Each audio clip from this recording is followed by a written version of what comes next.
President Biden's Democratic Summit, its impact on Asia and global geopolitics. And very interesting, this summit of democracies organized by the US has excluded most of ASEAN countries. I think 7 out of 10 excluded, such as Thailand, Singapore, including Russia, China, Turkey, etc., Sri Lanka. We have today, I'd like to welcome our speaker. Later on, I'll invite him to give an opening statement and to give his talk. Professor Bobby Tuason is a very respected University of the Philippines political science professor, former department chairman also there.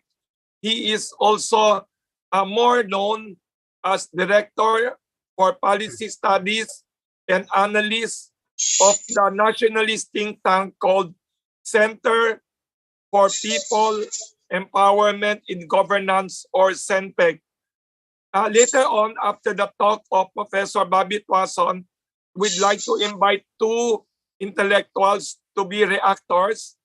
Professor Aaron Jedravena, program convener of the Asia-Pacific Pathways to Progress and associate fellow at the Philippine Council for Foreign Relations. Also reactor is Professor Ana Malindog-Uy, analyst of political science and international relations, also columnist of ASEAN Post. She is also analyst with Field Brick Strategic Studies. Let us welcome Professor Bobby Tuason for his talk about this topic. Anything you'd like to discuss, Professor Bobby Tuason? Maybe you could explain to most of us who are not knowledgeable, what is this supposedly big thing called the Democracy Summit, which has invited the Philippines. But Professor, maraming mga international news commenting about the controversies, even the presence of the Philippines and the non-presence of some countries in this Democracy Summit of many countries. And also, I think Taiwan, which is not a country, has also been invited. And then some NATO allies, 2 NATO allies not invited, and 7 of ASEAN countries not invited. Welcome to Professor Bobby Tuason. Maraming salamat, Wilson, for your invitation. Good morning, and good morning, everybody, friends, and also friends from the media. The issue on the so-called summit on democracy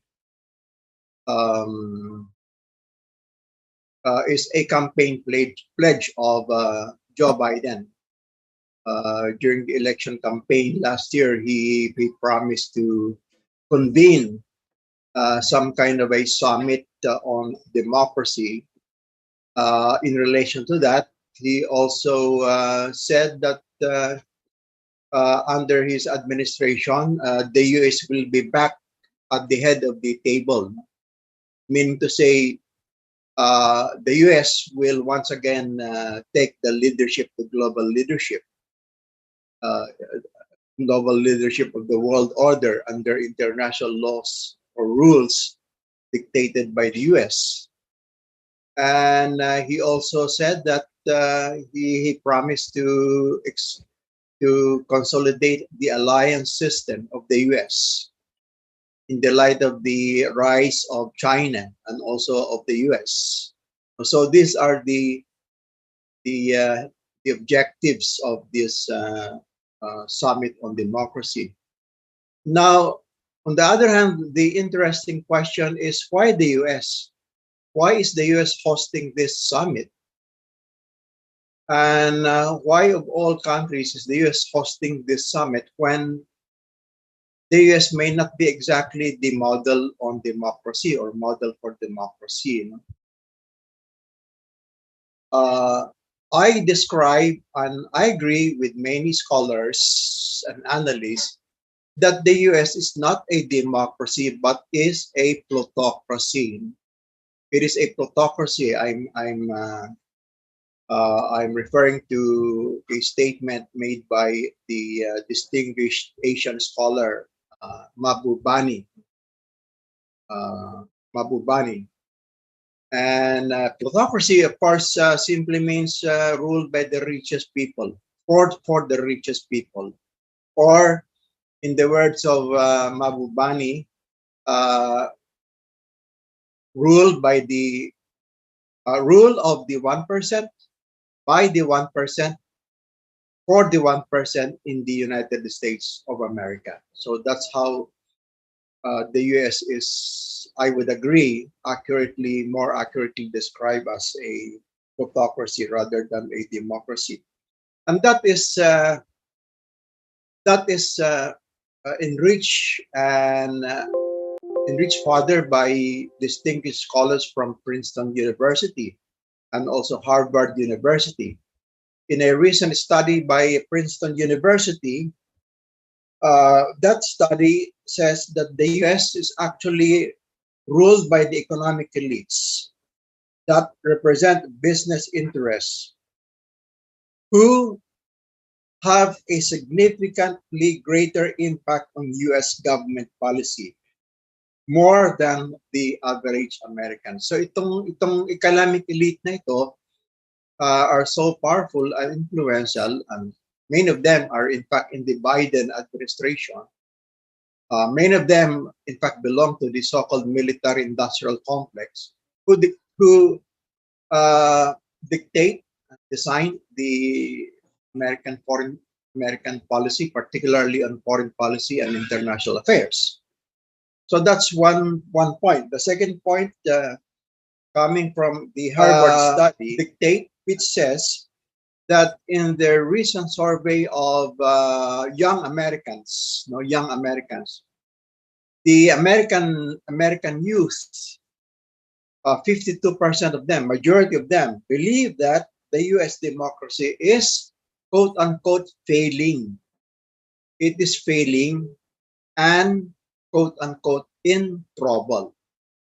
So I would think that these studies are very significant and they have to be heard, and they attract approval, worldwide approval, especially or including the Americans.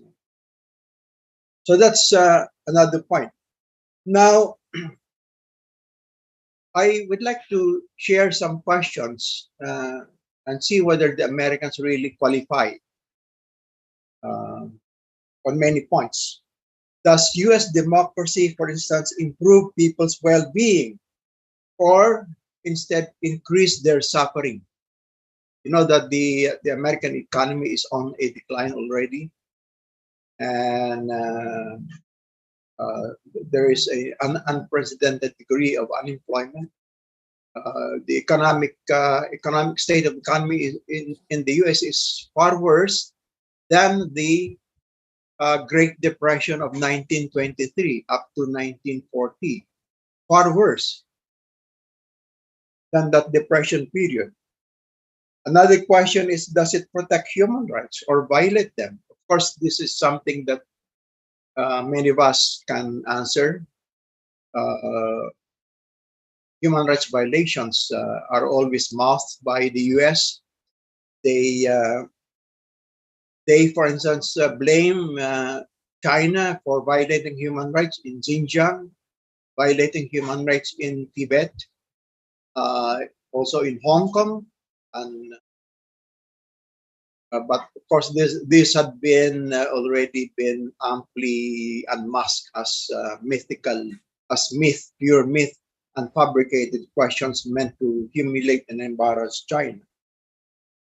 On the other hand, the human rights of the American blacks, other minorities like the Latinos and Asians, including Filipinos in the US, are being violated not only by discrimination but also by actual violence.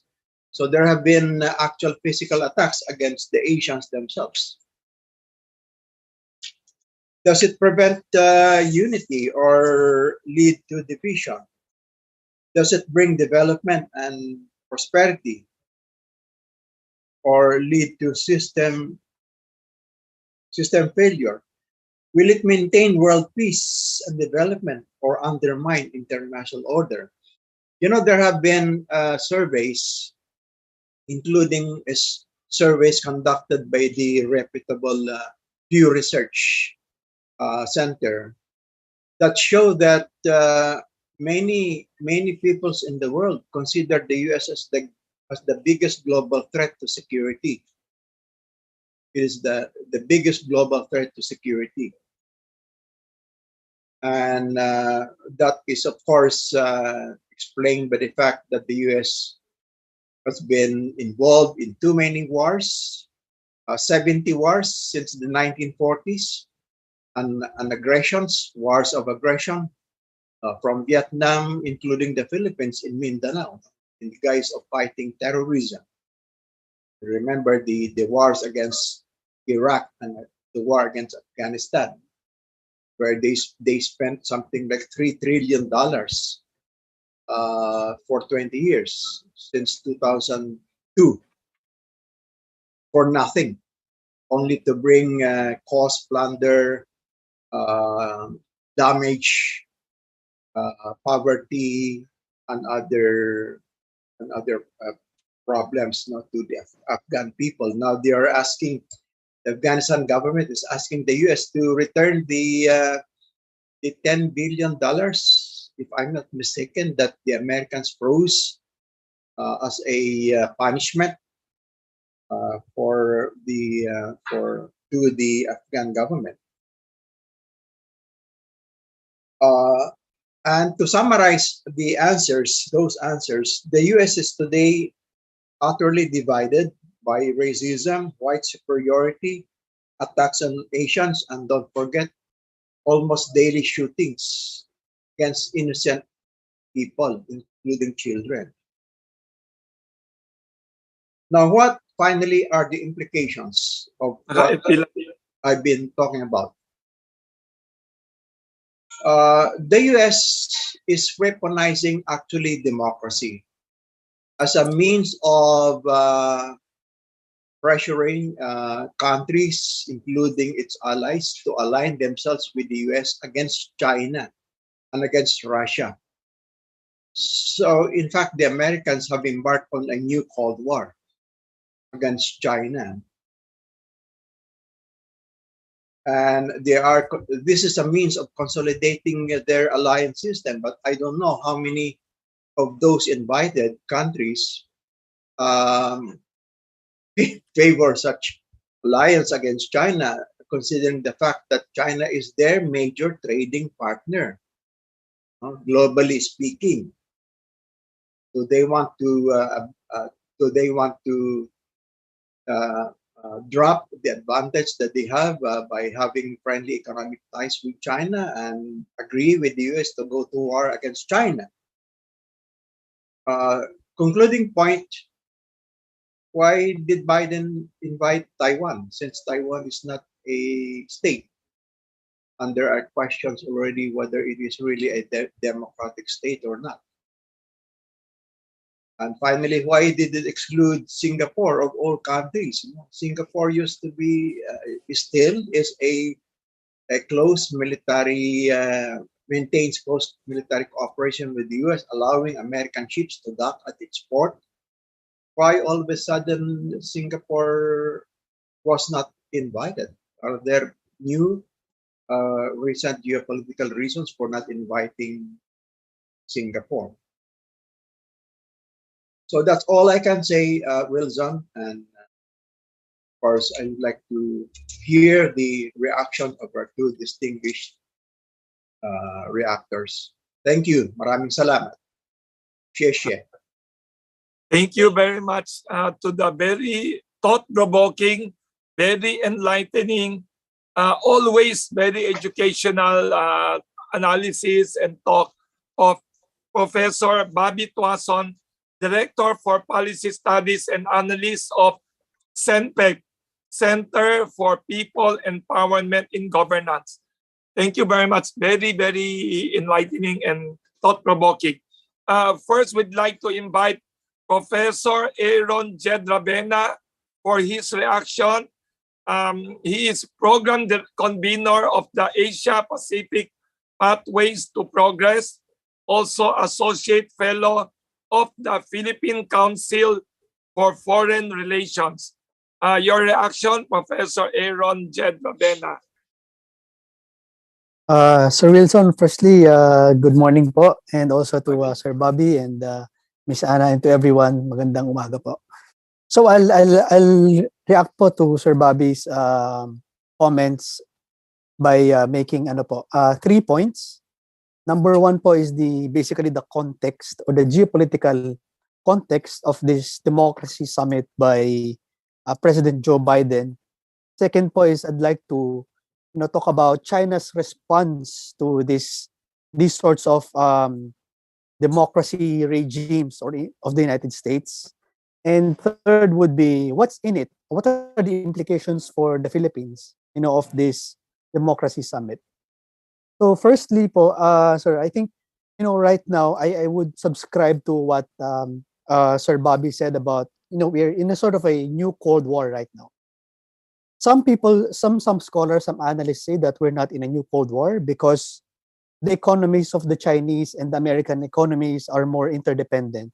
However, right now, sir, I beg to disagree because the Chinese and American economies have started to decouple, from the time of President Trump when he initiated the trade war. And now this is being followed through by President Biden's, desire to divert supply chains away from China. They now have the Supply Chain Resilience Initiative. They're working with the Quad countries. They're working with the AUKUS countries. They're working with the EU, so that they can reduce dependence on China. And so the economic dimension, the economic competition is present. Another one, sir, that is a major factor why we can say that there is some sort of a new Cold War is that China and the United States are ideologically divergent. You see, this are in the issue of human rights. You see, the reason why China is always excluded in US-led international regimes or US-led international multilateral regimes, sir, is that they think the Chinese are so different from them. They've excluded China not just in this democracy summit, they've excluded China in the Quad, they've excluded China in the AUKUS. During the time of President Obama, they've excluded China in the TPP and many more other regimes. So what this demonstrates, sir, is that you see there's really ideological difference. This shows that there's a we they or us versus them mindset. So the two great powers are really on the opposing side the political fence, pretty much just like the United States and the Soviet Union were during the first Cold War, during the Cold War. And now this is amplified further, sir, by the difference of the two countries, of the two great powers on Hong Kong, on Xinjiang, on Taiwan, on the South China Sea. So these are the many factors, sir. And actually, sir, this democracy summit by President Biden isn't really new. Because previously, Japanese Prime Minister Shinzo Abe also raised the concept of the idea of creating a democratic security diamond. And of course, we know that Japan is a regional rival of China. That's why he proposed that idea. And right now, what further adds to the difference between the two, sir, is that the United States have decided to politically boycott the Winter Olympics, the upcoming Winter Olympics in China. So what this also goes to show, sir, is that there's preference with which country Washington would like to deal with. They think that China is not a democracy. They think that Chinese values are not democratic, so that's why they exclude the Chinese. And so, what further infuriates China is that, they've invited Taiwan. And this is symbolic because Taiwan represents democracy or Western liberal democracy, and that is somehow an antithesis to the Beijing model or to the Chinese model. So you see, sir, this is how how the two powers are really apart. And for China, sir, here's the thing. Here's how China responds to this. China thinks that the US is not democratic. Why, sir? Because they think that the Americans are racist. They think that the Americans have a lot of emphasis on political rights. For example, the premium that they put on the ability of individuals to make their own choices or individual liberties.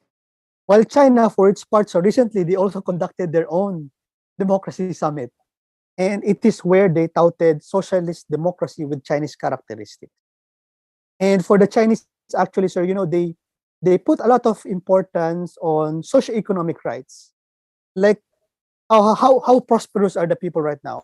Are their standards of uh, living improving? How's their welfare? So you see, sir, this is the difference between the United States and China.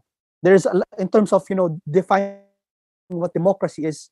China's approach is that they underscore socioeconomic rights, while the United States they put a lot of emphasis on political rights. And recently, sir, there's this think tank in China, the Renmin University Chongyang Institute. They published a paper and they called the democracy in the US an elite democracy. So so these two great powers, sir, they are calling each other's political models out. So they're trying to best each other. They're trying to look for third countries who would align with them, who would subscribe to their norms. And sir, to my last point, what does this mean for since we are a US ally, sir, we are still a US ally. What this means is that, the US is actually working with teams. Unlike the Trump administration, who was very unilateralist, who was picking on allies, the Trump administration is more bent on working with teams. They value multilateralism, they leverage alliances, and these normative alignments. And this is what they're doing right now. So these are my reactions, Bruce, and thank you very much. Thank you very much for the reaction and analysis by Professor Aaron Jed Ravena. Very interesting points raised and good ideas from Professor Aaron Jed Ravena, a very talented intellectual. Next, we'd like to invite Professor Ana Malindog Uy to give her reaction also to the talk of Professor Bobby Tuason, and later on we'll invite the media to ask questions. Ms. Ana Malindog Uy.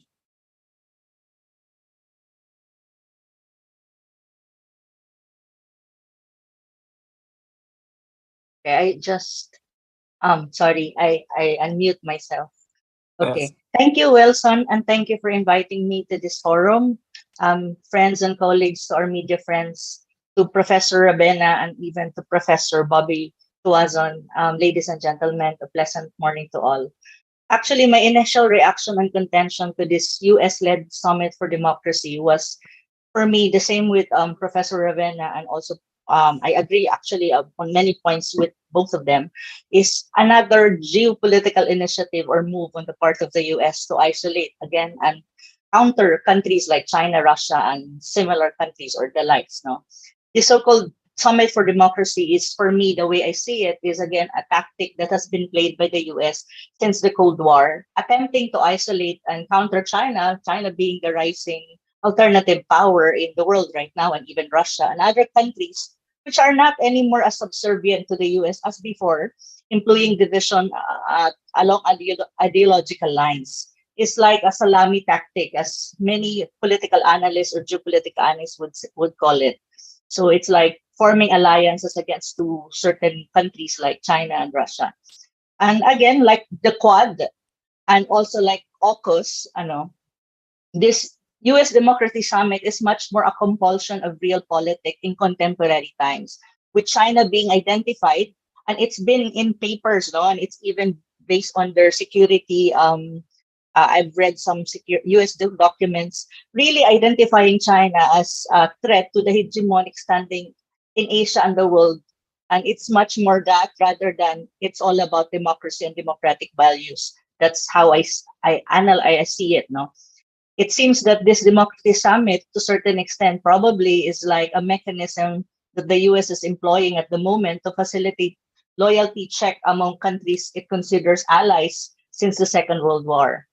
Like Quad and AUKUS, the Summit for Democracy, for me, the way I see it, is nothing more than a larger geopolitical centric effort of the US to counter China and Russia and other countries, of course, that are not, well, are considered to be like, not in the similar political ideology or vis-a-vis the US. This move on the part of the US risk, for me, the way I see it, it risks fermenting divisions based on ideological leanings rather than the paramount need for cooperation among countries across the globe in defeating, first and foremost, COVID-19 among others, no? Because that's a reality that we have in this day and age. And the next contention that I have, which I share the same questions that Professor Bobby actually said earlier, is what were the benchmark used by the Biden administration in tagging those invited as democracies and those that were left out as non-democracies? For instance, the top 10 freest country in the world for 2021 Human Freedom Index include Hong Kong, China, at number 3 spot, no? Singapore ranked 28 and Hungary ranked 48 based on the Cato Institute in Washington, D.C., the Fraser Institute in Vancouver, Canada, that co-published a Human Freedom Index report for 2021. Yet these countries were not invited to this democracy summit of the Biden administration. But countries like Pakistan ranked 140, Ukraine ranked 110 were invited. So sometimes I find it strange why you have this kind of distinction when in fact, when you talk about surveys, when you talk about facts on the ground, it's quite strange, no, and a bit far-fetched.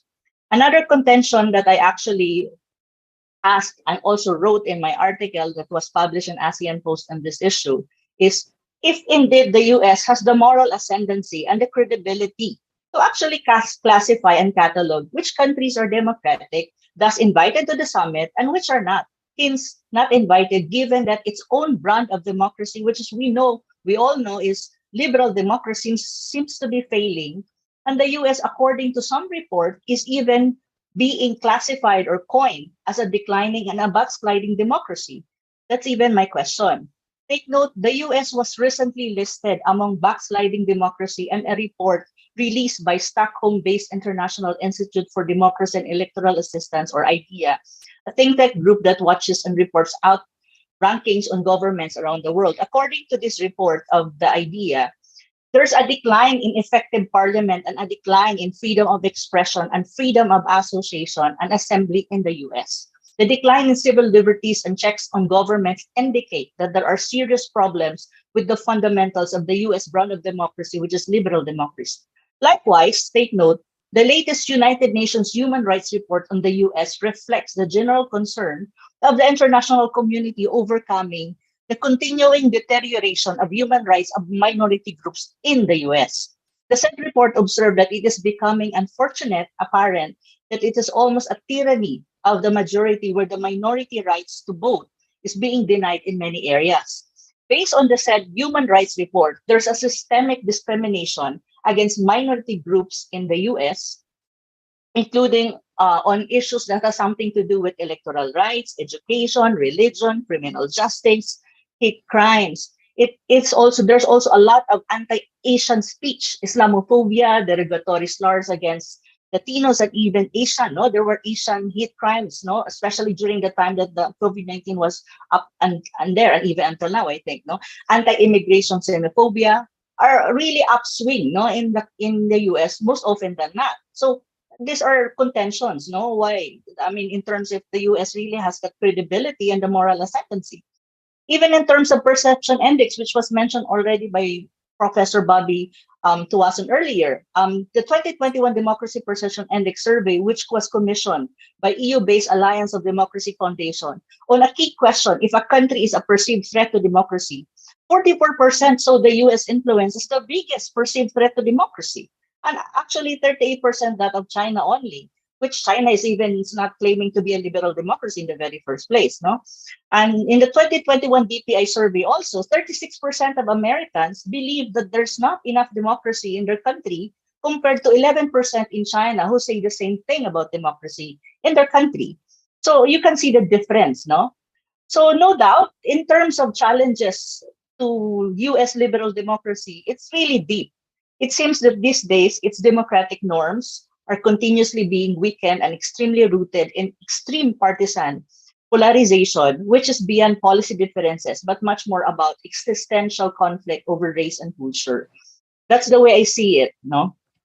And for me, the way I look at this US Democracy Summit, it's like a design to advance US geopolitical objectives using democracy card to serve its strategic interests. The summit will only give rise to new divisions and fuel ideological confrontation, which will most probably bring instability in this world, no? With the prevalent threats of COVID-19 pandemic and the danger posed by Omicron, when we have Omicron, no, across the globe, the world does not need divisions or the creation of groupings along ideological lines that will only further accelerate growing rivalries and competition between China and the US, not only in the Indo-Pacific region, but at the world at large. And it will create or further fuel the what you call code-like atmosphere, no? Which is, as much as possible, we don't want that. Rather, I think across country across the world need more cooperation and establishment of a common and middle ground, regardless of ideologies and political system and conflicting interests. And we should at least have this attitude of seeking value and importance in win-win cooperation in pandemic response, climate change, and non-traditional security issues like resources scarcity, infectious disease, natural disasters. These are issues that I think needs more cooperation between countries, including China, the US, Russia, and Philippines, and all, no? The world, for me kasi, the way I see it, the world is diverse in many ways. A one-size-fits-all approach, may it be in terms of political system, is not feasible.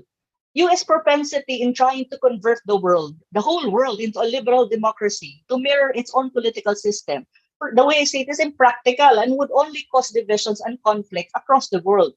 Look at US export of democracy to regime change. What happened to that? It's an epic failure, no? And you have a lot of evidence. You have Iraq, you have Syria, you have Afghanistan is a classic one and the recent one. So it's not as if like you can harmonize the whole world into one political system or like liberal democracy. I don't think it's practical, no? For me, the way we should look at the world is we should be more respectful, I think, of the individual country, internal and domestic dynamic, as each country, like the Philippines, defines its own destiny and path towards development and progress, appropriate to their respective context, culture, and people, and territory and conditions. So I think that's the positive side of trying to put forward my message, no, to all of us.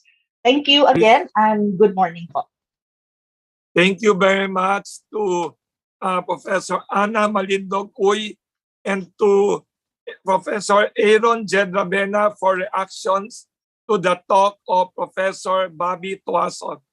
Very enlightening and very refreshing and thought-provoking ideas from our three intellectuals. We have some questions here. Media friends are invited to ask your questions. I'd like to read a question here from Ateneo de Manila University Professor Joby Miroy. Ang tanong ni Dr. Joby Miroy of Ateneo, could we include the Biden-Xi virtual conference last November 16 in the contextualization? There they decided to have intense competition. Also, Biden and Xi Jinping have great personal relations in the past. Perhaps we can better see the issue if we remember that Filipinos want to get along with everybody. That's a question of Professor Dr. Joby Miroy of Ateneo de Manila University. Maybe Professor Bobby Tuason and the two the reactors could comment on this. You know that I know for a fact that as the saying goes, when the Chinese talk, they mean it. And what they mean is based on what they say. That is so unlike the American authorities, including Joe Biden. We know for a fact that Joe Biden is a politician. And when he says something, he's talking to the American public. And he's readying for the midterm elections in the US in 2022, where he wants, of course, the Democratic Party to win. But that is already put into question because of the fact that Biden, rather than being the president that the Americans, that the president that he promised the Americans to be, is turning out to be a lame duck president. No?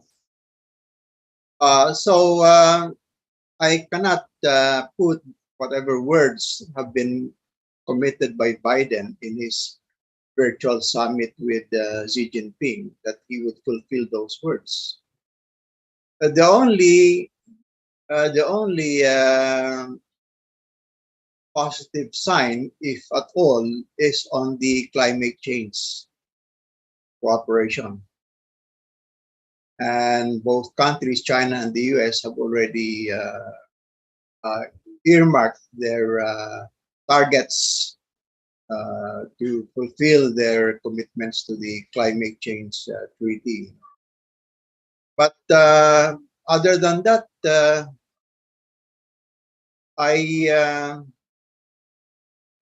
ground reality is that Biden is really on the track of deterring China from being a rising power, not only in Asia but also throughout the world. So the actions speak louder than words. That's how I see it.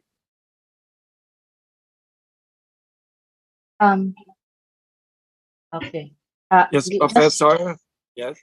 Yeah, I will answer. I will contribute a bit to and to add to Professor Bobby what Professor Bobby have said. No, for me, actually, when Biden and President Xi Jinping had the summit, I was very much happy to a greater extent for me because I saw it as a positive step for the two countries to at least discuss and mitigate or to a certain extent bridge their differences. But then again, as what Professor Bobby said, we have to look at the actions, no, rather than just the words, because I think action speaks louder than voice.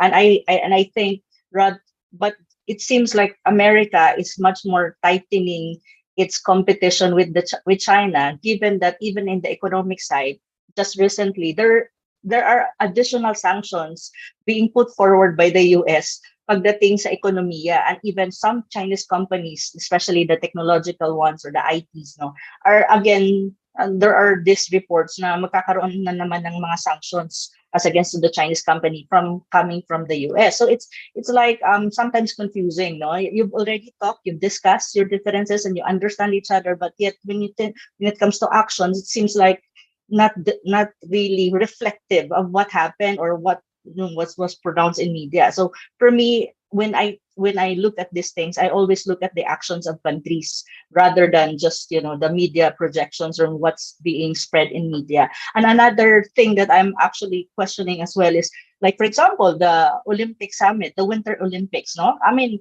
the US is boycotting it. diplomatically speaking.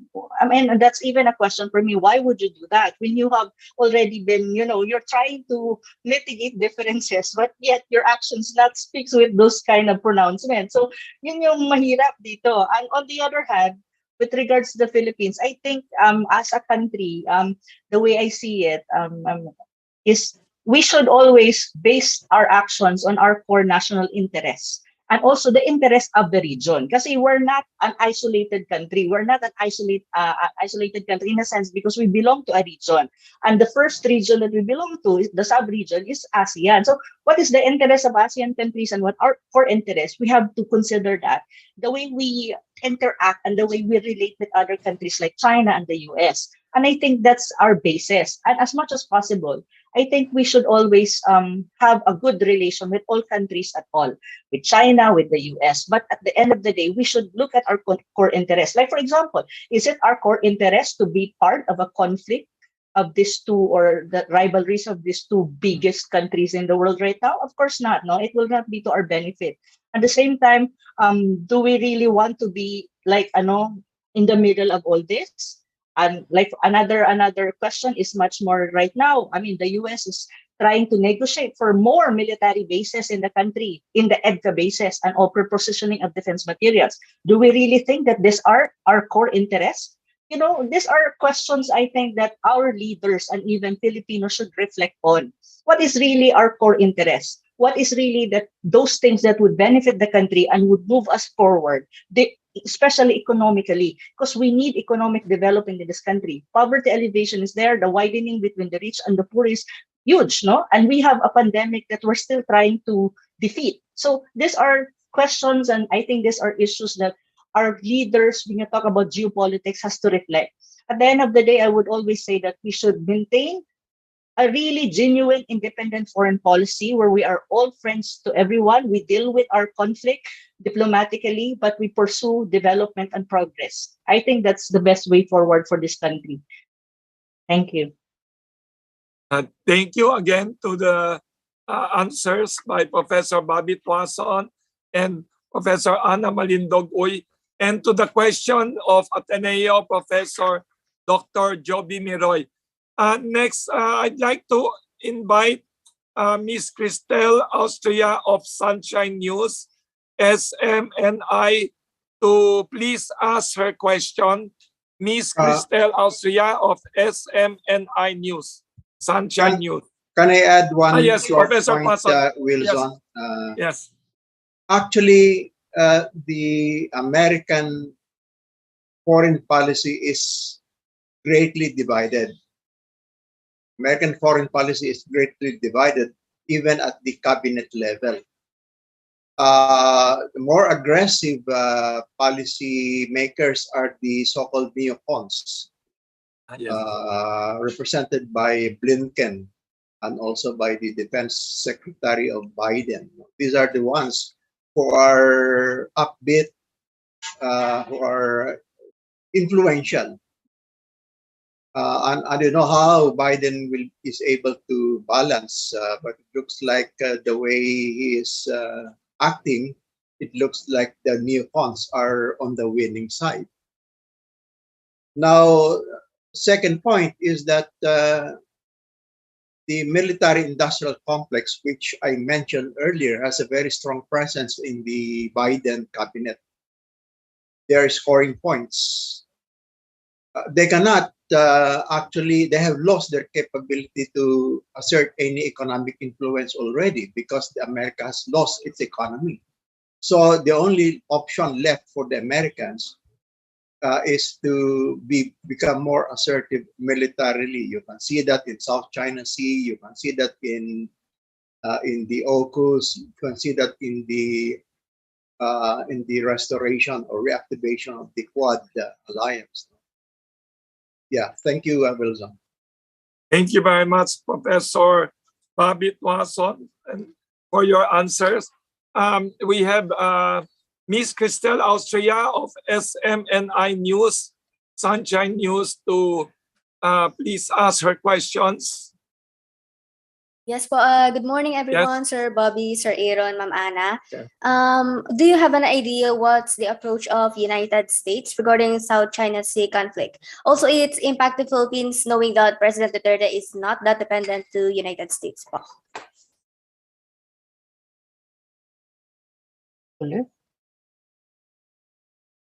Do you have an idea what's the approach of United States regarding South China Sea conflict? Also, its impact to Philippines, knowing that President Duterte is not that dependent to United States po.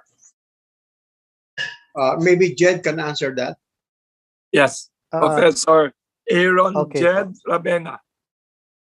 All right. So actually, ma'am, the Biden administration's South China Sea strategy or policy is pretty much similar with that of the Trump administration.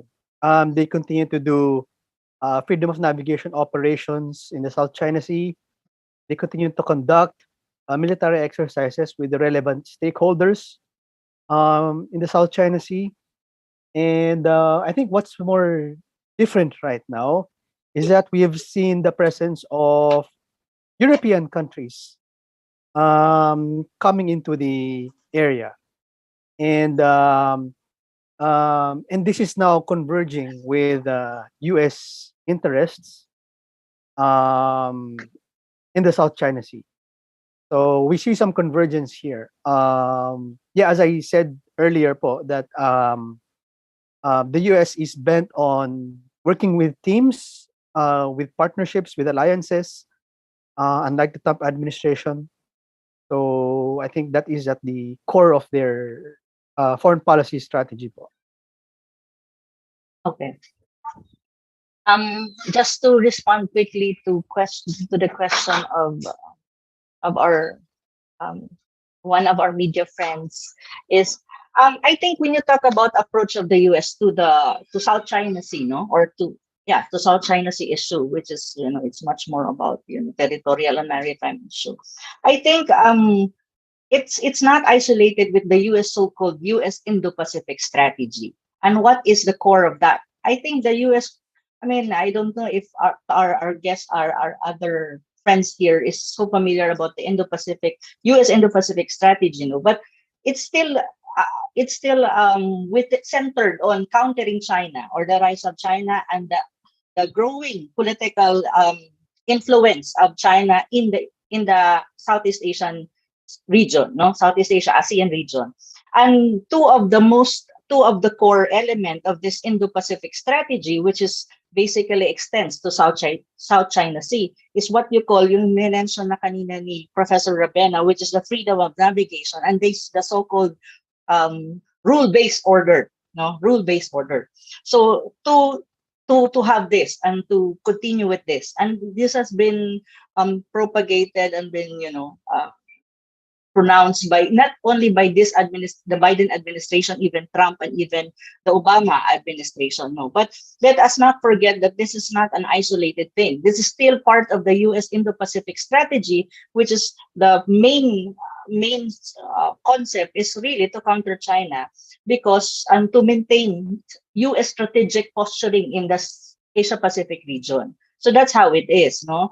And when you talk about freedom of navigation, it means that boats or ships coming from western parts of the world can freely navigate the South China Sea terrain without freely, may it be commercial boats or may it be military boats. So and without question. So that's how it is.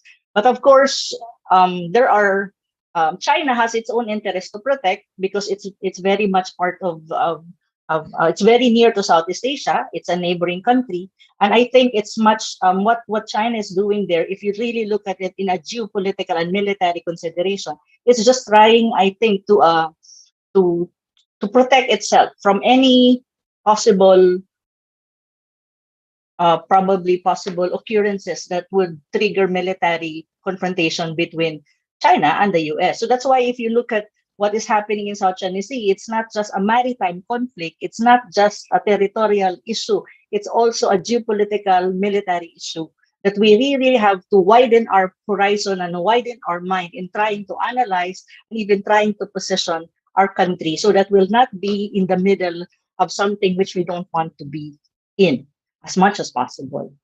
So yeah, that's a very hard to explain all of these things. Yes, thank you. Thank you. Thank you. Thank you for your you have follow-up question, di ba, Ms. Cristel Austria of Yes. SMNI News. Yes po. Ma'am, sir, what do you think will be the challenge to the next administration in terms of U.S.-Philippines relationship, particularly about peace, security, economy, and politics? Okay. The US will really exert pressure on the next whoever is the president will win in the election. The US will keep on maintaining pressure. But they do not worry much in the sense that they have a close ally in the Philippines, the military, which, as you know, has been maintaining special relations with the US, at the military level. And the military is a consistent recipient of American military aid, American military assistance. They expect the next administration, as they do now, from Duterte, to uphold the visiting forces agreement. They need that. The Americans need the BFA to tighten their news on isolation, encirclement rather of China. But the question is, will the US win in these efforts? The bigger question is, the US really prepared to go to war with China? I don't think so. I don't think that the Americans know that they can defeat China. And so is Russia. No? They cannot, and in fact, they have done a lot of war scenario games. And every time they conduct war scenario games, they find out that they cannot beat China. So it's the US is in a losing proposition. It is more isolated today in the world than it was probably 10 years ago. It's more isolated today. Yeah. I think just to respond to the question of Miss Cristel from SMNI po. When you talk about challenge of PS-China relation, what the next administration, not anymore this administration, no, because we're only like 6 months or 5 months away from the next election. I think the next administration will face a challenge in terms of trying really to pursue, if it will pursue what Duterte pursued right now. No, it's the independent foreign policy. But I think the challenge is to have really a genuine, an independent foreign policy, meaning you are a non-aligned country. You don't align with yourself with China, and you don't align with yourself with the US, but still at the same time you are friends with both, or with the rest of the world. That's, I think, one of the challenges, because right now, though Duterte is saying na meron tayong independent foreign policy, but if you really look at it, we're still much more, you have the treaty, you are the MDT, MDT, which is the Mutual Defense Treaty, makes us a treaty ally of the US. It's not even an indication that we're really an independent. We do have a genuine independent foreign policy. You have BFA, you have EDCAP. No, these are not an indication that we are a non-aligned country. Still, at the end of the day, we have to face the reality that we are still an ally of military ally of the US, and we have forces in this country. You have troops in these countries. You have reposition defense material in this country. So in that sense, I think that's one of the biggest challenge geopolitically of the next administration, of the next president. And I think the next challenge is how the Philippines and the next administration would position the country in a way that you are friendly to the US, but you're also a friend of China. Why? Because we don't we should not be blind to the reality that China is really the front runner in terms of economic development in the world at the moment. It's the only country that really was able to jumpstart its economy and really have a huge bounce back when you talk about COVID situation, no? I mean, in terms of GDP, in terms of Belt and Road Initiative, in terms of infrastructure, all of these economic indicators are there telling us that China is the front runner. And if that's the case, we have a very good relation with China economically and trade wise. And I think we need to cultivate that and we need to nurture that. But the challenge is how you will do that continuously, given that this rivalry, no, and competition between these two countries. And the Philippines is a very, is a country na pinag-aagawan ata tayo ng dalawang bansang yan. So, yun yung challenges ng ng next administration, and I hope the next president will have both, no, a solid grasp of the local politics, because the next administration has to respond to local issues like poverty, jobs, employment, and all of this, no, and then geopolitically has also a good grasp, should have a good grasp of geopolitics in our region and the world, because you need to position yourself very, how do you call that, wisely, that we gain rather than we lose, from all this that is happening right now. Economically, I mean, that's the security side and defense side. I think economic, as long as we trade, forge cooperation with the rest of the world, we're better off.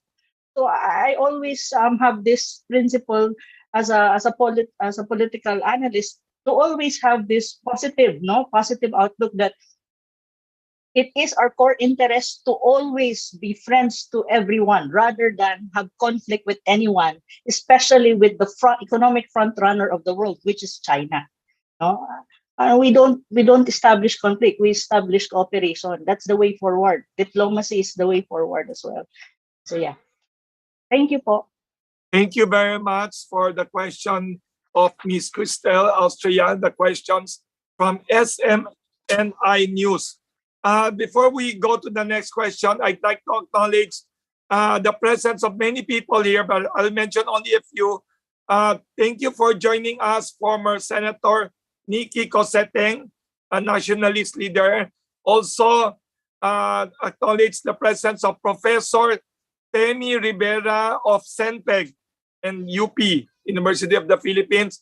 Also acknowledge the presence of Mr. Sunny Africa of the Ibon Foundation.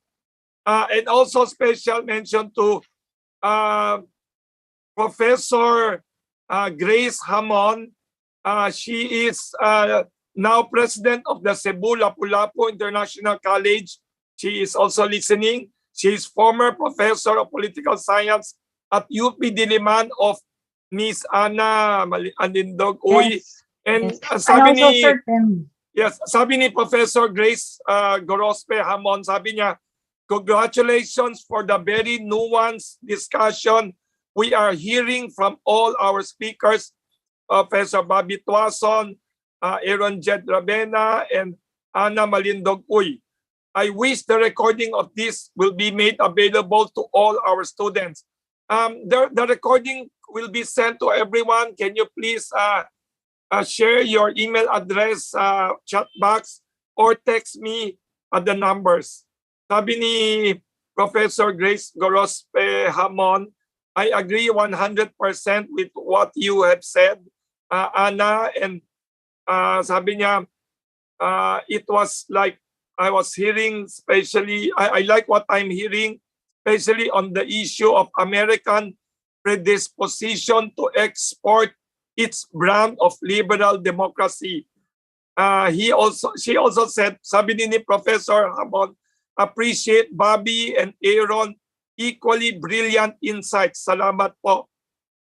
Yes, and then we'd like to invite another question from Mr. Herman Laurel, analyst of Philbrick Strategic Studies, also radio host and TV commentator, analyst Mr. Herman Laurel, to ask your question.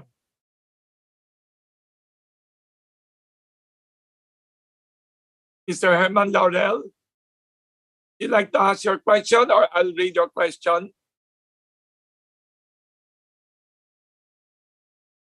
Can you open Mr. Laurel? Is he okay to ask his question, or I could ask his question? Kung he prefers, I will ask the question. Sabi ni Mr. Herman Laurel of Philbrick Strategic Studies for Professor Tuason and the two reactors, how do you interpret the invitation to President Duterte and our Philippine President Duterte's acceptance of the Joe Biden invitation? Is it beneficial to the country? From Herman Laurel of Philbrick Strategic Studies. Well, it's not surprising at all to me that Biden invited the Philippine president. It's like a former colonial master inviting a colonial territory to join the summit of democracy. But if you ask me if the Philippines is at all a democratic country, I would gladly say that it is not. It is. It has a political system that is extensively dominated by political dynasties, and they will be the ones again who will win in the next elections in May 2022. I tried to study something about the future shape of the Philippine Senate, as shared to me by a colleague from Senpeg. No? The Philippine Senate would have several dynasties already, a dual membership from each political family, like Alan Peter Cayetano, if he wins, joining Pia Cayetano, Jojo Marbinay, if he wins, joining yung pangalan ng kanyang Nancy Binay. Yes. And then who else? Estrada and of course, Jinggoy. Estrada. If Jinggoy Estrada wins, then there will be two Estradas. If Jinggoy also wins, no? So those are the possibilities, and I don't think that the shape of things is going to change in the near future, unless, of course, we would have a thoroughgoing democratic transformation. We don't have an independent COMELEC. We have no genuine political party system in the Philippines. So how can the Philippine president represent and announce to the whole world that, hey, we are a democratic country? But I'm not surprised. I'm not surprised with the invitation. I will respond po. Same with Bobby. Same with Sir Bobby po. I'm not surprised too. Because for me, the way as I've said in my opening statement, this U.S. Summit for Democracy is much more a compulsion of geopolitics and real politics, really.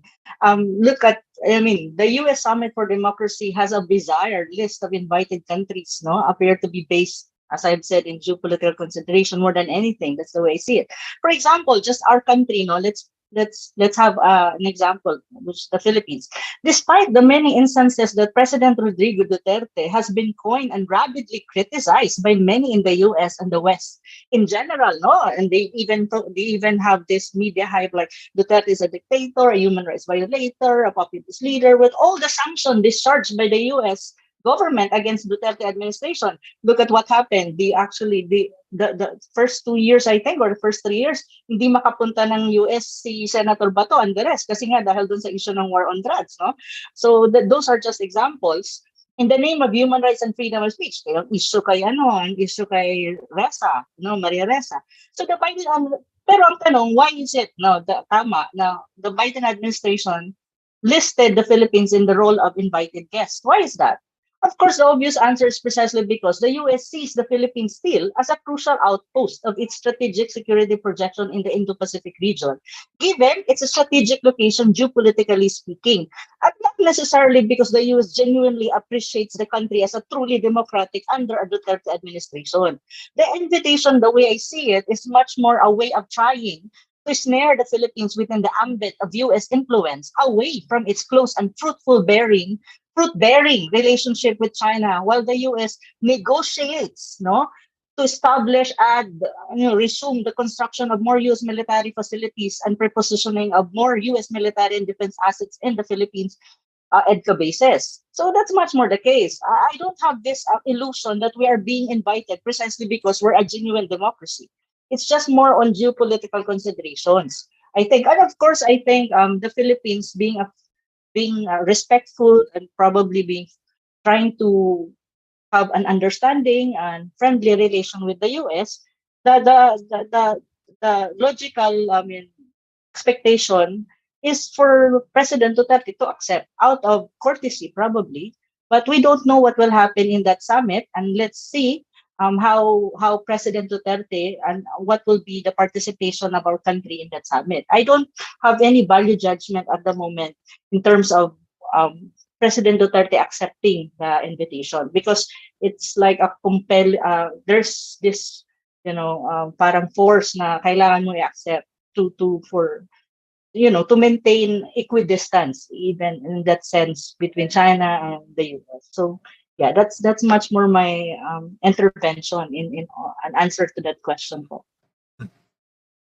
Thank you very much to the question from Mr. Herman Laurel of Philippine Strategic Studies. Also, we'd like to, I have a question naman siguro, baka pwede ako sumingit. Personal question to Professor Bobby Tuason and to the two reactors. I'm just very curious hearing all your talk, your very thought-provoking talk about parang what you said, the three of you, is this democracy summit seems to be mainly a geopolitical maneuver. Sabi ni Professor Tuason, it's the US attempting to weaponize democracy against its rivals like Russia, China. I have a question, Professor Tuason and the two reactors. Why not the US engage in a win-win approach towards the world instead of a seemingly zero-sum game approach towards rising China and other countries? Isn't the world of 7 billion people big enough for 2 or 3 superpowers? Why do they have to put down China in order to keep themselves economically okay? Do they have to put down others to maintain their lifestyle? I'm just curious, why this attitude? Kasi, di ba, in the past, like in the 80s, 90s, the US and China cooperated sometimes against Russia or against other, why this zero-sum game approach towards China, towards Russia and others? I'm curious lang. Isn't there a possibility of 2 or 3 superpowers, like everybody rising? Do they have to put down others in order to? I'm curious ako, Professor Tuason, why this antagonistic approach toward China and demonizing China everywhere, from Olympics to technology to why? Curious ako, Professor Tuason. That's the habitual approach of the US. Yes. To, as you said, put down others in order for the US to appear as the winner. No? Japan before Toshiba. That has been the approach of the US to the Philippines, and that has been also the approach of the US with respect to China, since China gained its independence back in 1941, except for a short period during the time of Nixon and Henry Kissinger that led to the opening of diplomatic relations with China. But beyond that, it has always been a consistent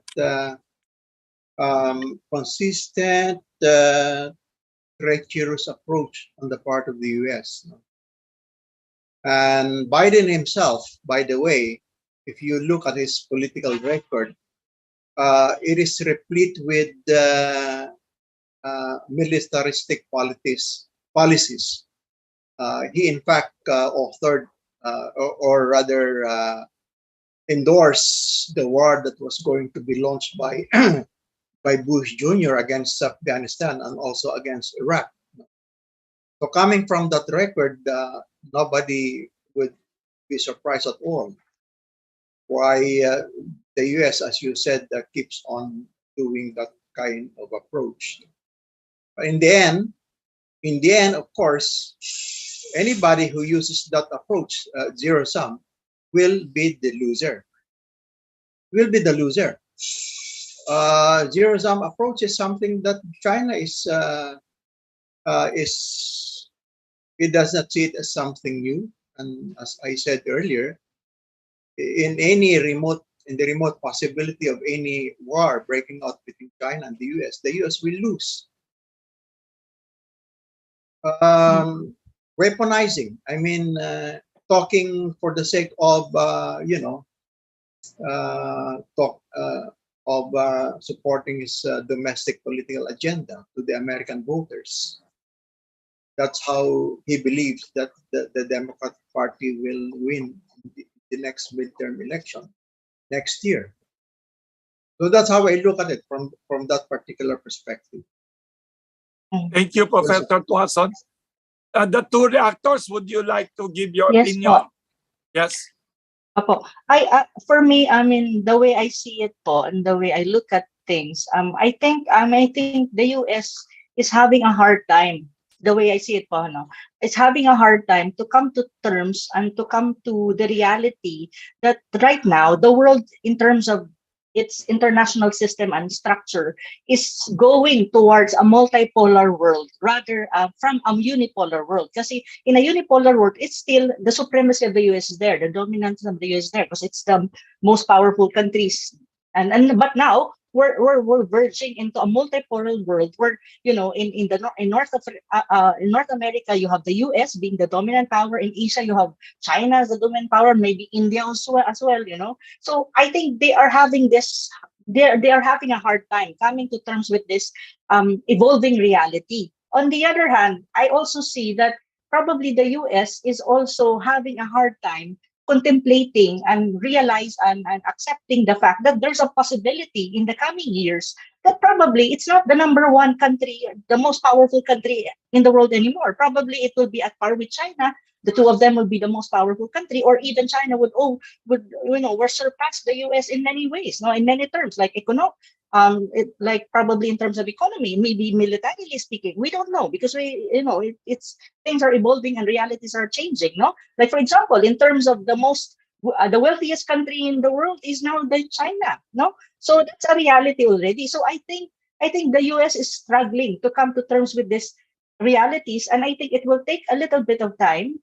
Probably, and I hope so, that they will realize now, the world is changing, it's evolving, and the system and the configuration of the international system or the structure is changing also to a more multipolar world with different regional hegemon, rather than a unipolar world which was dominated by the US since after World War II. So that's, I think, the difficulty that the US is experiencing, and I think it's but normal, no, for a hegemon to have that kind of struggle, because it happened. If you look at history, world history, you can also see that there's really a struggle, and hopefully, Americans will realize that it's better always to have cooperation among countries and to coexist peacefully and harmoniously, no, and respect each other.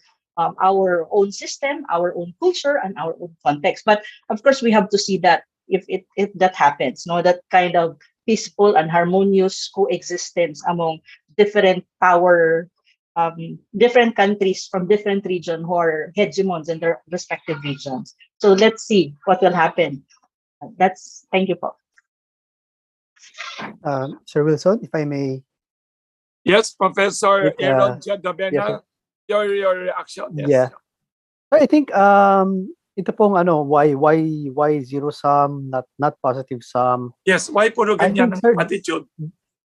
I think, sir, this boils down to the fact that there's so much structural difference between China and the United States.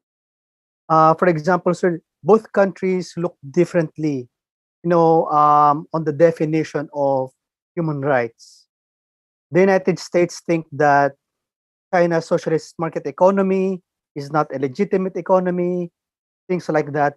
The United States think that they are right. China thinks that their model is right. So when it comes to, politically, they do not see eye to eye on so many things. Then how would they be able to cooperate with one another?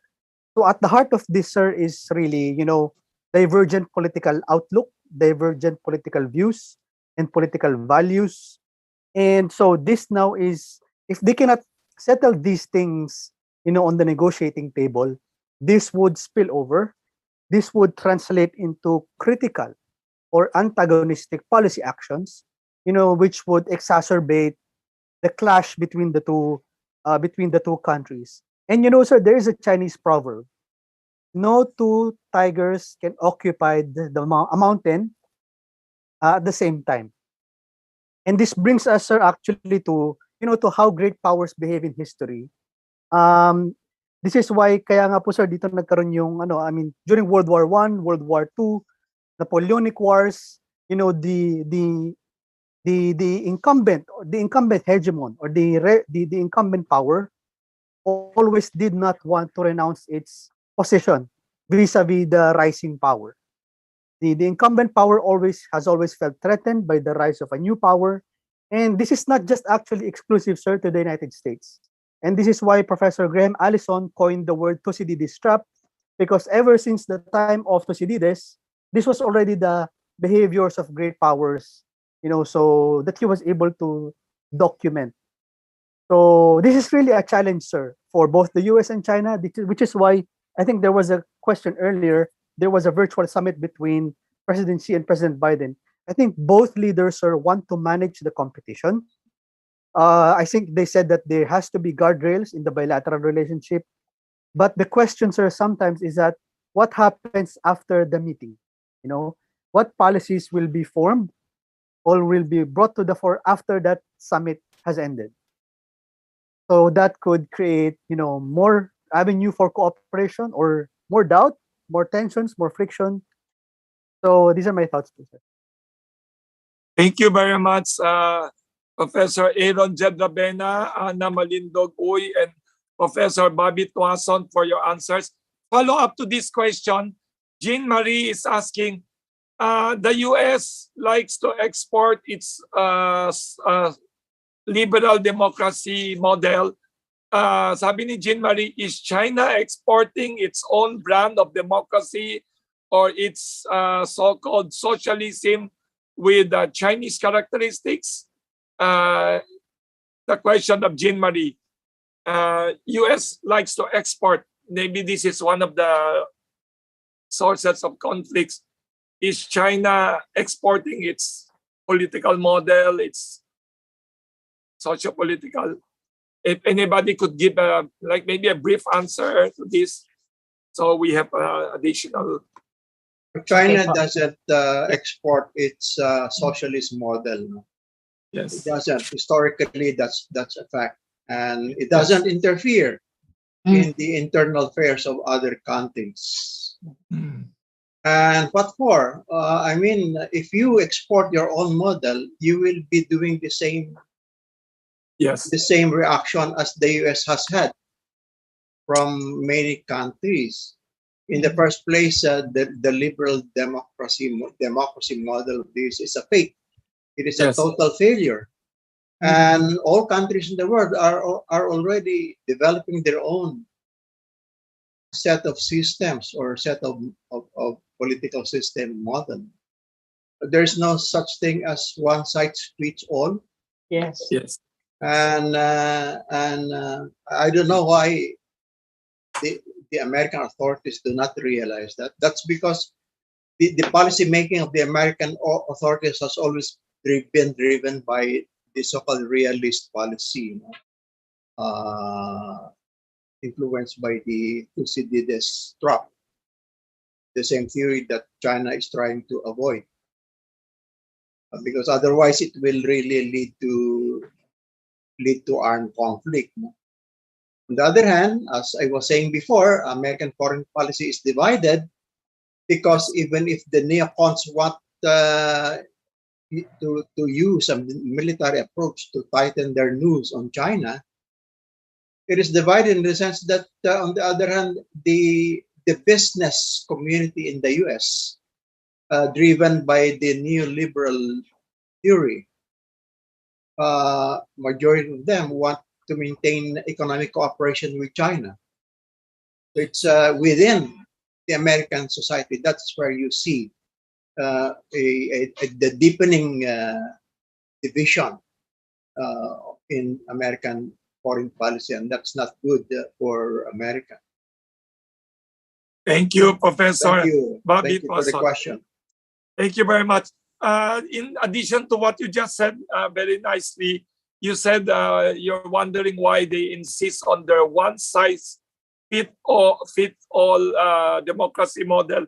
I remember Professor Tuason, the late Senator Raul Manglapos, wrote a book about democracy worldwide, different forms, different styles. There's a question here from Inquirer journalist Mr. Noy Morcoso. His question is to the speaker and to the reactors: what is your take on the U.S. diplomatic boycott of the Beijing Winter Olympics next year, prompting even its ally Australia not to send their diplomats also? From Noy Morcoso of Inquirer. Professor Tuason and the reactors. Well, just very quick. It's really unfortunate that Biden has decided to boycott diplomatically the Winter Olympics to be held in February in China. But the thing is, all the American athletes are very eager to participate. They didn't want politics to interfere in their eagerness to participate in the Winter Olympics. Again, this is a losing proposition. As I said, it will more and more isolate the U.S. That is the behavior. In fact, in the first place, that is in violation of the Olympic principles of sportsmanship. Nobody, not even the former Olympic presidents and leaders, why is the U.S. They're asking, why is the U.S. trying to weaponize the Olympics? The Olympics has nothing to do with politics. Yes. Thank you very much, Professor Bobby Tuason, for that. The two reactors, would you like to react briefly to the question of Inquirer journalist Noy Morcoso about the Winter Olympics? Yes. Yes, I agree with Professor Bobby. No, I mean, why would you have that kind of stand? No, as with regards to Olympics, no, the Winter Olympics in China, which will happen next year. I mean, Olympics is all about sportsmanship. It's actually a venue where you have people-to-people exchanges among different nationalities. It's all about friendship and camaraderie among athletes. No? So it's not really political. It's really like, sportsmanship. So if you boycott, I mean, on what grounds? No, it's not about, they are not discussing politics in the Winter Olympics. No, so I mean, it's another actions coming from the US, and I think its allies, like probably Australia, will do the same. No, that is, sometimes you question their intention, and sometimes you question their statement. They always say that, we want a win-win relationship with China, we want to bridge understanding, we want this and that, but the actions speaks differently from the words, that they've been saying. So for me, the more US would do this, the more the US is just trying to expose itself more, of its real intention. So the countries would come to realize na, sometimes pronouncement of the US does not hold truth because the action speaks differently. So it's much more the case. So in a matter of time, it would be a loose thing. The US would lose this whole competition. I would still, I would propose, if I can propose that, we cooperate, no? Though we have differences, there always a venue for cooperation, and sports is one of that. It's actually a very good a venue for cooperation and people-to-people exchange. And people-to-people exchange is very important if you want to have a very good state-to-state relations as well, because understanding is bridged through exchanges. And I hope the US would probably learn from all these things and not to be more on the win-win kind of zero-sum game that they're trying to play. Okay, that's my response. Thank you very much, Ana Malindog Uy. Maybe a short response also from Aaron Jed Rabena about the diplomatic boycott. Okay, Sir Wilson. Sir, this brings us to what we've discussed a while ago po, no? I mean, how politically, again, divergent these two countries are. And I think with this political boycott, sir, or diplomatic boycott, the US is sending a message, sir, that they are,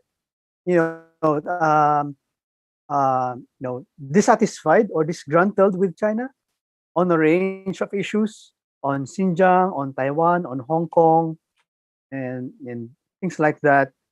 And let's see, sir, I think it remains to be seen if other countries or US aligned countries would follow suit. Let's see if that happens, sir. But the implications of that, sir, I think is that, it would somehow, I guess, impact the, politically, the legitimacy of China's hosting of the Olympics.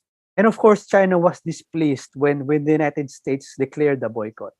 Because, so when the Chinese engage in these events diplomacy or host events diplomacy, they always want everybody to participate. They actually invite political leaders sometimes to their major events. So But yeah, so that's no my take, problem. sir. But one thing, no, I've read also I mean, I follow geopolitical issues and also stance of countries on different issues. But I've heard that there was really no invitation as well coming from Beijing.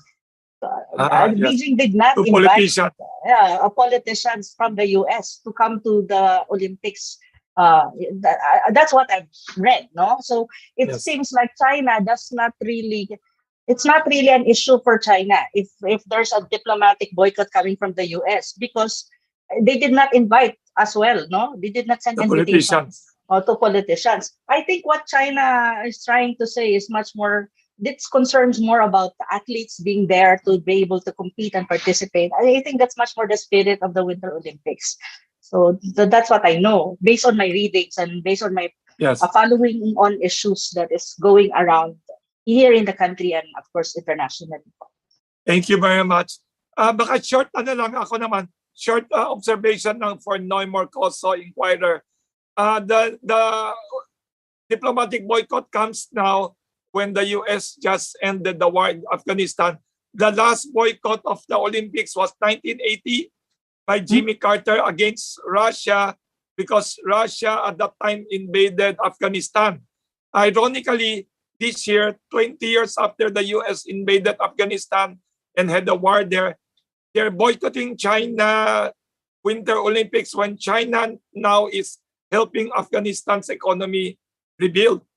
When the US is boycotting also Afghanistan's economy, I think. Just ironic lang, ironic. So maybe we have time for one last question. I'd like to read some comments lang. Then we'll ask the three speakers to give their closing statements. I'd like to invite the speaker and the reactor to give their closing statement now. I'd like to acknowledge ang sabi ni Mr. Sunny Africa, Executive Director of Ibon Foundation. Sabi niya, magandang umaga to all to the speaker, Bobby Tuason, and the two reactors, Aaron Jedravena and Ana Malindogoy. Would like to rewatch this video and also share with others. Pwede po makahingi ng link. I will, please share your email addresses, so we will send you the recording of this entire session. And for your info, this is also being shown right now at FB Live. of Kamuning Bakery Cafe. And also, sabi ni Miss Evita Jimenez of Senpeg, congrats to all the speakers for a very enlightening forum. Let's have more of these high-level discussions during the election period. Sabi ni Miss Evita Jimenez of Senpeg, 90% plus of the people and even the candidates themselves are aspiring for a better Philippines. They are not aware of many issues. Thank you very much to everyone. And also, before I invite the speaker and the reactors for their closing statements, I'd like to remind everyone on Friday we have a special session of Pandesal Forum, 10 a.m. It will be physical at Kamuning Bakery Cafe. We will have Dr. Walden Bello and Cal Yodi de Guzman, presidential and vice presidential candidate of the Laban ng Masa, to speak to media and intellectuals. You are invited 10 a.m. We will have social distancing there.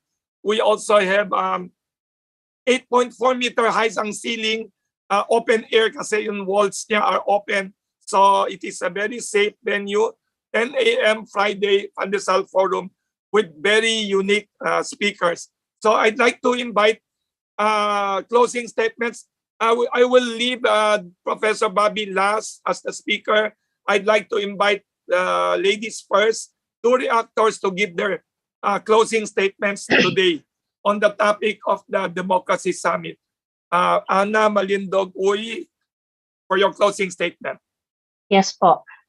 Thank you very much po, Sir Wilson, for inviting me. Thank you po sa ating mga co-speakers po today, Professor Bobby Tuason, Mr. Rabena po, and our media friends and friends who are attending this forum. Thank you very much for the opportunity. My closing remark, I will just reiterate po what I've said in my opening statement, that the world is diverse in many ways. One size fits all approach may be in political system or in other areas is not feasible. U.S. propensity in trying to convert the world into a liberal democracy to mirror its own political system is very impractical and would only cause divisions and conflict across the globe. Again, the U.S. export of democracy through regime change in different parts of the globe, which is an epic failure, is a concrete evidence of that. And I hope the world and us Filipinos will draw lessons from this experience of other countries, no? And I think our attitude should be more of respecting the sovereignty and the domestic affairs of a country, and also the dynamic that's going on there. And I think countries should define its own destiny, its own path to development and prosperity with much consideration of its own context, culture, people, conditions po. And I hope the country, the Philippines, would really have a genuine independent foreign policy, especially that we are now verging into election and then we'll have a next administration po. Maraming salamat po sa lahat at magandang umaga po. Thank you. Anna, you'd like to invite them also to a forum tomorrow? Can you Yes mention? po, yes po, and yes send po. the link here? I will po. Tomorrow po pala may forum po sponsored or being hosted by APCO, the Association for Philippine-China Understanding, and it's all about media and media cooperation in the promotion of Philippine-China better understanding and friendship. And that will be around 3 p.m. in the afternoon. I will be moderating the forum. We'll have our speaker Kamentong Laurel will be there, Herman Laurel, and also Kaado Paglinawan. Of course, it will be attended by APCO officials and board members, and I hope you can attend. I will post po the invitation in my own Facebook wall and also here po. I hope to see you there. It's really an interesting discussion. It's all about media and, the information war that we have right now and we're facing, and also about how media should cooperate with each other for the good of the country. And of course, for our bilateral relation, well, not only with China, but with other countries at all. Also, no. Maraming salamat po. And I hope to see you there tomorrow, 3 p.m. po. 3 p.m. Okay, share the link. Via Zoom. Opo, Okay, share the link here. It's chat. And then we'd like next closing statement from Professor Aaron Jed Rabena. Okay, Sir Wilson, I'll be very quick po. So as we've discussed, the operating environment that we have right now is that we're experiencing a power transition or this great power rivalry between the United States and China. And so this is a challenge to any country, as to how they would navigate and their country's foreign policy, between the two great powers. For us, sir, it's really a delicate balancing act. And we also have to understand, sir, that our foreign policy is not confined to the United States and China. There are a lot more countries out there that we should engage and deepen partnerships with. So we should be inclusive, and our foreign policy should be multi-pronged. So thank you, sir. Thank you po for the invitation and to my Thank you very everyone much, po. Professor Aaron Jedravena. Before we go to our speaker for the closing statement of Bobby Tuason, sabi ni Ms. Evita Jimenez of Senpeg, dapat daw we should email and send to all the candidates for elections the recording of this entire session daw. Very enlightening, the speaker and the reactors. Thank you, Ms. Evita Jimenez of Senpeg. Last but not the least, thank you to our Professor Bobby Tuason. We'd like to invite him to give his closing statement. Professor Bobby Tuason. This is not a closing statement because I know that you will invite me again.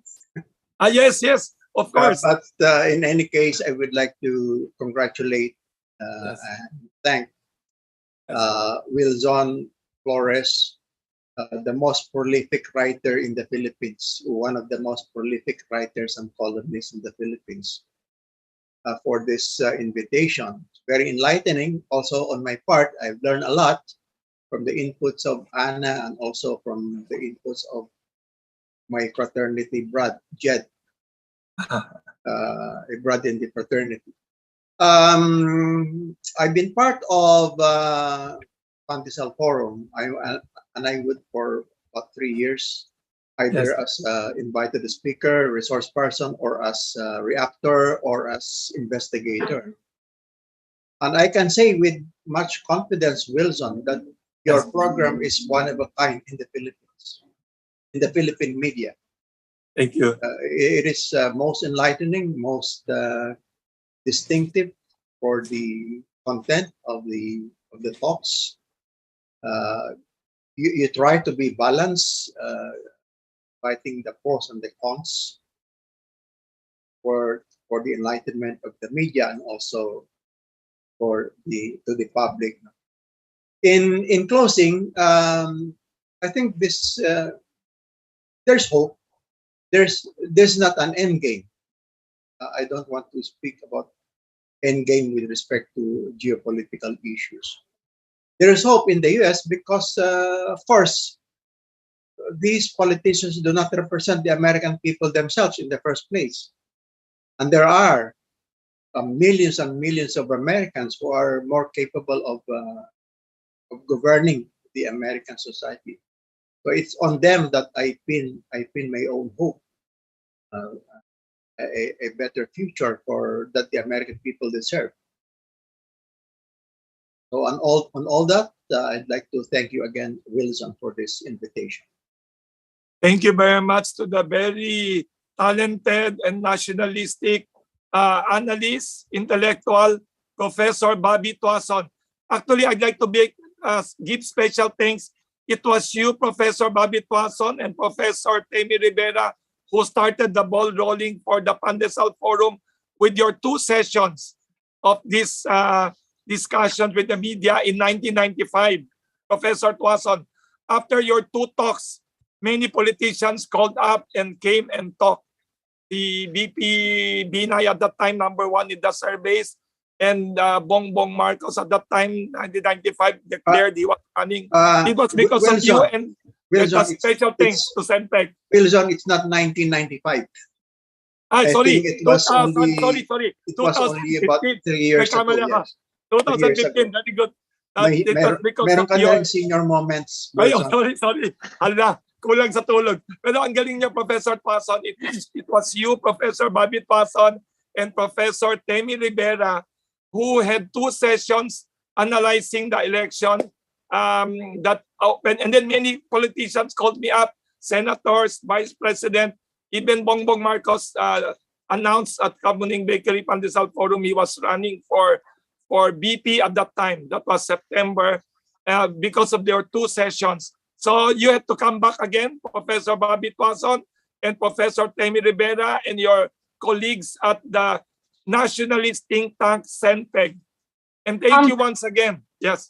Mr. Wilson, I would like to Yes. express my thanks, and also Yes. I'm honored that my former professors in UP are here, like Professor here. Hammond and also Galing. Professor Rivera. Ang galing po. They're my professor. I was like a political science Professor student. Masi Rivera, Professor Rivera. Opo. Wow. And also, he was still based here. I think he's teaching in Japan already for a long time. But Yes. both of them, I grew up with them as a student of political science and international relations, and I was studying in UP Diliman. So I'm so And they're happy. also Ana, sabi ko nga ba eh. Thank you, Professor Grace Hamon. Estudyante kita eh. Opo. How come ang bata ng Nice seeing professor you. mo? How come bata ng Excellent, professor mo? excellent, Thank you sir. very much again to professors, and again to Professor Bobby Tuason, Professor Aaron Jedabena, and Professor Ana Malindog-Uy, and to all our media friends. We will send Pandesal to our media friends. Pero sabi ni, special thanks also to our office staff. Today's holiday, they came just to handle this Zoom event. Thank you to Clarissa Mediabillo, to Aya, and to Lani Tornes, and to Grace Estanislao. All of them are here in the office even though it's a holiday. Thank you to everyone. We will send you a recording of this, and thank you very much again. And for the media who want to receive our Pandesal gifts, sabi nila if you can pass by the bakery, that would be best now, para hindi daw mahirapan to send to your homes. And don't forget, Friday, we have a very special Pandesal Forum physical with Dr. Walden Bello, and also the first socialist labor leader presidential candidate, Calyodi de Guzman, at Kamuning Bakery Cafe. Thank you very much to everyone. Have a good day. Thank you very much to everyone. Thank you, Sir Wilson, Sir Bobby. Thank Thank you you. po. Salamat. Thank you. Thank you sa lahat. Oo. Thank you, Professor Bobby you. Tuason, for sharing your wisdom. Sir Wilson. Thank you, Professor Grace Hamon. Pa-share naman ng contact details ninyo via chat. Yes. Opo. We could send you the recording. Mayroon ka na nakuha recording. Thank you, Email sir. address. Yes, and everyone. Si Mr. RG Cruz of ABS-CBN, nakuha na ninyo. Yes, and everyone. Thank you very much to everyone. Thank you for attending Pandesal Forum of Kamuning Bakery Cafe. By the way, the dining area is open. Everybody's open to dine and talk there. Morning up to evening 9 p.m. Thank you very much. Good morning to everyone. Thank you. Take care po. Thank you. Thank you very much.